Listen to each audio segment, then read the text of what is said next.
یا تو تبرکن سمجھ لیں کہ میں حاضر ہو گیا ہوں، یا مجبوری سمجھ لیں انتظامیہ کی کہ مجھے بلانا پڑ گیا ہے۔ ظاہر ہے کہ ممبر جو ہے، جن کا ممبر ہے وہ انتظام کرتے ہیں، ہم اور آپ نہیں۔ بے شک بے شک ممبر کبھی خالی نہیں رہتا۔ بے شک۔ اور ابھی آپ نے اناؤنسمنٹ میں سنا کہ آج پوری دنیا میں کوئی جگہ ایسی نہیں جہاں ذکر حسین ابن علی نہ ہو۔ بے شک، سبحان اللہ۔ کسی بھی عنوان سے، گھروں سے لے کر امام بارگاہوں تک، ہر جگہ کے اوپر جہاں جہاں جیسے جیسے جس کو موقع مل رہا ہے وہ بارگاہ امام میں آ کر کے شہزادی کو پرسہ دینے کے لیے، جہاں پر بھی یہ کہ وہ حالت سفر میں ہو، حضر میں ہو، وطن میں ہو، وہ پرسہ دینے کے لیے حاضر ہے۔ اور آپ یہ جانتے ہیں کہ آج یہ لوگ کہتے ہیں نا کہ جس چیز کا ایڈورٹائز زیادہ ہو، اناؤنسمنٹ زیادہ ہو، لوگوں تک اطلاع زیادہ ہو، وہ کاروبار سب سے زیادہ کامیاب ہوتا ہے۔ جناب رسول خدا صلی اللہ علیہ وسلم اپنے دین کے ایڈورٹائز کے لیے 1400 سال پہلے 2 ممبر بنوائے۔ اور یہاں یہ بھی بنا دوں، رسول اللہ نے خود نہیں بنائے، بنوائے ہیں۔ ایک ممبر ایک خاتون نے بنوایا ہے رسول اللہ کی تکلیف کو دیکھ کر۔ ایک مرتبہ صلوات پڑھے والے محمد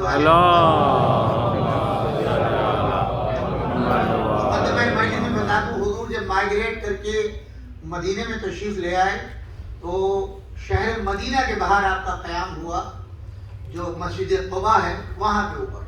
وہ پورا شہر جو ہے مدینے سے آج بھی الگ ہے، اس کا انتظامیہ، اس کی نسبتی سب کچھ الگ ہے۔ خدا آپ کو توفیق دے حج عمرے کی۔ جب آپ جاتے ہیں تو شہر مدینہ میں یہ آپ کو اختیار ہے کہ پوری نماز پڑھیں یا قصر پڑھیں، لیکن اگر مسجد قباء کی زیارت کے لیے جائیں گے تو آپ اس حدود سے باہر ہو جائیں گے، اور وہاں اگر ظہر کا وقت یا مغرب کا وقت ہو جائے اور عشاء کی نماز پڑھنی پڑے اور ظہر اثر کی، تو آپ کو قصر پڑھنی پڑے گی۔ بات سمجھ آ گئی؟ تو یہودیوں نے مانے ہو گئے تھے کہ آپ مدینے میں انٹر نہیں ہو سکتے، وہ ایک الگ کہانی ہے۔ تو آپ نے یہ وعدہ کیا تھا کہ میں مدینے میں نہیں آؤں گا، یہ مدینے کے باہر کا حصہ ہے۔ وہاں کے لوگوں نے دعوت دی، وہاں تشریف رکھے۔ پھر ایک وہ وقت آیا کہ آہستہ آہستہ یہودیوں کی تعداد گھٹتی گئی، مسلمان ہوتے گئے، اور پھر انہی یہودیوں نے جنہوں نے ایگریمنٹ کیا تھا دعوت دی کہ تشریف لائیں۔ تو وہ جگہ آج بھی موجود ہے جہاں پہلا جمعہ قائم ہوا۔ حضور وہاں کھڑے ہو کر ایک درخت کے سہارے سے خطبہ دیا کرتے تھے، اور جب خطبہ دیتے تھے تو حضور کو پسینہ آتا تھا، گرمی سورج کی دھوپ۔ تو ایک خاتون بیچاری جو مسلمان ہو گئی تھی، اس کا بیٹا جو ہے نجار کا بڑھئی کا کام کرتا تھا، تو اسے دیکھا نہیں گیا۔ خطبے کے بعد وہ آئی، حضور میرا بیٹا نجار ہے، اگر آپ اجازت دیں تو میں آپ کے لیے ایک ممبر بنوا دوں۔ آپ نے فرمایا ضرور بنواؤ، مگر اس کے جو انسٹرکشن ہے وہ میں دوں گا، جو گائیڈ کروں گا وہ میں کروں گا کہ میرے لحاظ سے بنے۔ لہذا وہاں کے اوپر جو ہے وہ 4 سیڑھیوں کا ممبر حضور نے بنوایا۔ یاد رکھیے گا، 4 سیڑھیاں، 5 سیڑھیاں نہیں تھی، نہ 3 تھی، 4 سیڑھیاں بنوائی۔ ممبر بن گیا، رکھا گیا، اور وہ مسجد نبوی میں ممبر آج تک تبرکن موجود ہے۔ دوسرا ممبر غدیر میں بنا، جو مولا علی ابن ابی طالب علیہ السلام کی ولایت کے لیے بنا۔ یہ 2 ممبر ہیں، ایک اسی لیے مخصوص ہے، یا ممبر سے قرآن بیان ہوگا، دین بیان ہوگا، شریعت بیان ہوگی، یا فضائل علی ابن ابی طالب، فضائل اہل بیت بیان ہوں گے۔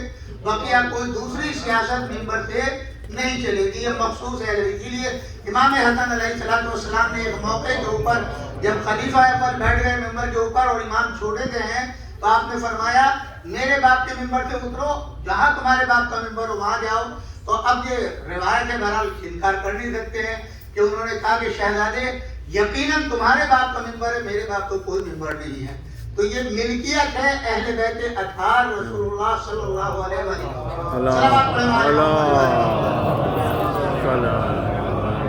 اور ابھی یہیں پر ایک نتیجہ اور بھی دیتا چلوں، جب حضور کی وفات ہو گئی اور خلافت جو ہے وہ تیار ہو گئی، تو اب یہ ظاہر ہے کہ ممبر کی بات مانی جائے کہ ممبر پہ نائب کو بیٹھنا ہے۔ لہذا اب جب پہلے نائب جنہوں نے اپنے کو خلیفہ ڈکلیئر کیا وہ گئے، تو انہی نے یہ ہمارے یہاں کہتے ہیں عرشہ، عرشہ کہتے ہیں جو آخری جہاں حضور اکرم صلی اللہ علیہ وآلہ وسلم چوتھی سیڑھی پر بیٹھتے ہیں، عائشہ کہتے ہیں، تو انہوں نے پہلی کو دیکھا، دوسری کو دیکھا اور تیسری تک پہنچے تو اب یہ دیکھا اور انہوں نے اب یہاں سے سیاست شروع ہوئی ہے۔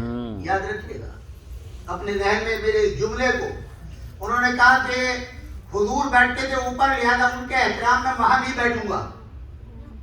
بات سمجھ میں آ گئی؟ چوتھی سیڑھی کے اوپر میں نہیں بیٹھوں گا کیونکہ حضور بیٹھتے تھے، ٹھیک؟ تیسری پر بیٹھ گئے۔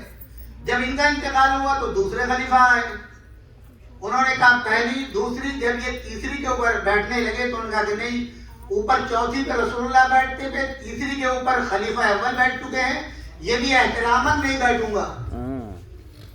اب ان کے انتقال کے بعد تیسرے خلیفہ آ گئے، ان کے لیے پہلا دینا تھا، ان کا کہ اوپر کا دینا رسول اللہ صلی اللہ علیہ وآلہ وسلم ان کے احترام میں نہیں بیٹھوں گا، دوسرے پہ اس لیے نہیں بیٹھوں گا کہ پہلے خلیفہ وہ میرے لیے محترم ہے، اور جو دوسرا ہے اس کے اوپر اس لیے نہیں بیٹھوں گا کہ سیکنڈ والے جو ہے وہ میرے لیے محترم ہے، لہذا پہلے پہ بیٹھ گئے۔ اب جب حضرت علی آئے تو وہ کہاں بیٹھے ہیں؟ ہے یہ نہیں اجازت؟ تین دینے تھے، تینوں کے تینوں گئے، چوتھے پہ رسول اللہ، ان کے احترام میں نہیں۔ اب مولا کا زمانہ آیا، اب سب دیکھ رہے ہیں کوئی جگہ تو ہے نہیں، اب تو زمین پہ بیٹھنا پڑے گا۔ مولا آئے، اب یہ تاریخ ہے، مولا آئے، پہلے دینے کو دیکھا، کہا یہ میرے قابل نہیں ہے جگہ بیٹھنے کی، قدم رکھا، دوسری میں گئے، کہا یہ بھی میرے قابل نہیں ہے بیٹھنے کی، پھر تیسرے میں گئے، وہاں قدم رکھا، کہا یہ بھی میرے بیٹھنے کے قابل نہیں ہے، کہا وہاں بیٹھوں گا جہاں غدیر میں رسول اللہ نے اپنے ساتھ بٹھایا تھا، لہذا عرش میں مولا علی جا کر کے بیٹھے، کہا یہ میری میراث ہے اس لیے کہ میرے لیے ممبر بنا ہے، اور مجھ میں اور رسول میں کوئی فرق نہیں ہے، انا وعلی من نور واحد رسول اللہ نے فرمایا ہے، تو میں اس مقام پر بیٹھوں گا کہ میں نبی کا اصلی جانشین ہوں اور حق ملکیت میرا ہے۔ صلوات پڑھے والے محمد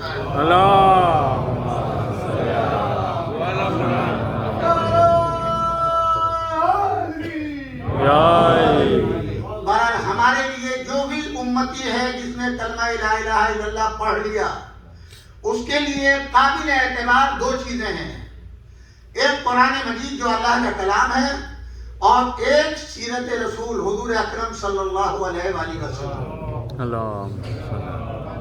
قرآن کے مقابل کوئی چیز نہیں، جب قرآن میں آ جائے تو اسے نص کہتے ہیں، قرآن کے سامنے حدیث کام نہیں کرے گی۔ جب قرآن کی آیت آ جائے اقیم الصلاۃ، نماز پڑھنی پڑے گی، نماز قائم کرو، نماز پڑھنی پڑے گی، اس لیے قرآن کا حکم ہے۔ اب کوئی نبی اور امام اس کے خلاف حکم نہیں دے سکتا، جو چیز نص میں آ گئی اس کے خلاف کوئی حکم نہیں دے سکتا۔ یہ قرآن کی آیت جس کی تلاوت کی اور آپ برابر سنتے رہتے ہیں محبت اہل بیت کے لیے، قل لا اسلکم علیہ اجرا الا المودۃ فی القربى، یہ امر ہے کس کے لیے؟ اپنے نبی کے لیے، اللہ کی طرف۔ قل میرے نبی کہو، لا اسألکم، میں تم سے کوئی سوال نہیں کرتا، علیہ سوائے اس کے، اجرا الا المودۃ فی القربى، اجر چاہیے، وہاں منع کر دیا مجھے اجر نہیں چاہیے، یہ کہتے ہیں ہاں لوں گا اجر، وہ کیا ہے؟ میرے اہل بیت کی مودت۔ اب ایک ہے مودت اور ایک ہے اہل بیت، صرف کسی کے ذہن میں آپ کو گفتگو کرنی، صلوات پڑھے والے محمد والے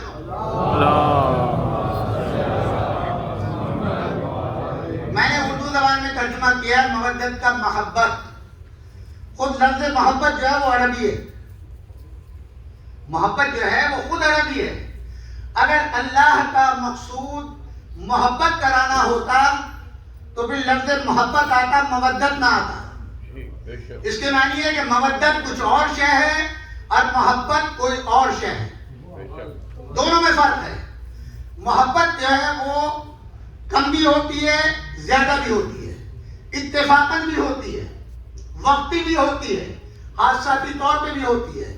آپ ڈرائیو کر رہے ہیں گاڑی کو، ہائی وے پر جا رہے ہیں، خدا نخواستہ کسی کا ایکسیڈنٹ ہو جائے تو فطرت انسانی ہے کہ فوراً آپ رک جائیں گے، زخمی کو دیکھیں گے، ہیلپ کریں گے، یا جو بھی ہوگا، آپ کا دل جو ہے وہ گوارا نہیں کرے گا کہ ایک قدم آگے بڑھائیں، آپ رک جائیں گے تاکہ اگر کوئی ممکن مدد ہے تو وہ کی جا سکے، یہ ہے کہ نہیں؟ اگر کوئی ایسے فرد سامنے آ جائے کہ جس کا کوئی جاننے پہچانے اور زخمی پڑا ہوا آپ اٹھائیں گے ہاسپٹل پہنچا دیں گے اور اس وقت تک وہ محبت آپ کی جاری رہے گی جب تک کوئی وارث نہ آ جائے یا کوئی بہتر انتظام کرنے والا نہ آ جائے. مگر پھر بھی آپ کے دل میں ایک خلیش رہے گی پتہ نہیں کیسا ہوگا, کوئی وارث آیا نہیں آیا. اور جب وارث آ جائے تو اب وہ محبت آپ کی کم ہوتی چلی جائے گی. جب وہ ٹھیک ہو جائے گا تو محبت ختم ہو جائے گی. یہ ہے اصول. آپ سمجھے گے جی, مودت وہ ہے کہ جہاں آپ جو ہے اپنے محبوب کے عشق میں ڈوب جائیں. آپ کہتے ہیں کہ ہم قربان ہو جائیں آپ پر, میرے ماں باپ قربان ہو جائیں. یہ ہے مودت کا طریقہ کہ جہاں آپ اپنے محبوب کے انداز کو دیکھیں. اللہ نے محبت کو فرض کیا ہے اہل بیت کی, ہر ایک کی نہیں کیا ہے. انسان ہے, آج حالات کچھ ہیں, کل کچھ ہوں گے, پرسوں کچھ ہوں گے. بچپنے میں بچے کو دیکھتے ہیں, آپ محبت کرتے ہیں, لیکن جوان ہو کر کے وہ کیا بنے گا آپ نہیں جانتے. ہے یا نہیں ہے؟ سب سے بڑا کمال یہ ہے امام حسن امام حسین علیہ السلام کی محبت ہے نا, پیدائش سے ہے. رسول اللہ صلی اللہ علیہ وآلہ وسلم کا جب انتقال ہوا تو دونوں شہزادوں کی عمریں 6 اور 7 سال کے درمیان ہے. امام حسن علیہ السلام کی پیدائش جو ہے وہ 3 اور امام حسن علیہ السلام کی, امام حسن کی 3 اور امام حسین علیہ السلام کی 4 ذیل. تو اس لحاظ سے آپ عمر کا لگانے 6 اور 7 سال ہے. یہی ہے نا. مگر جتنے مناقب ہیں, جتنے فضائل ہیں, وہ سب کے سب جناب رسول خدا نے بیان کیے ہیں. الحسن والحسین سید شباب اہل الجنہ ہذان امامان قاما او قعودا. یہ دونوں کے دونوں حسن و حسین امت کے امام ہیں, جوانان جنت کے سردار ہیں. یا رسول اللہ یہ تو بچپن ہے ان کا, جوانی میں کیا ہوگا, آپ کی وفات کے بعد کیا ہوگا. مگر چونکہ رسول فرما رہے ہیں اور رسول وہ ہیں جن کے لیے حکم ہے وما ينطق عن الهوى ان هو الا وحی یوحى, یہ کلام نہیں کرتا جب تک کہ وحی الہی نہیں آ جائے. تو اللہ اپنے نبی کے ذریعے خبر دلوا رہا ہے. یہ دونوں بچے ضرور ہیں مگر کل کے یہ امام ہیں, کل کے یہ قائد ہیں, کل کے یہ رہبر ہیں, جوانان جنت کے سردار ہیں. صلوات پڑھے والے محمد.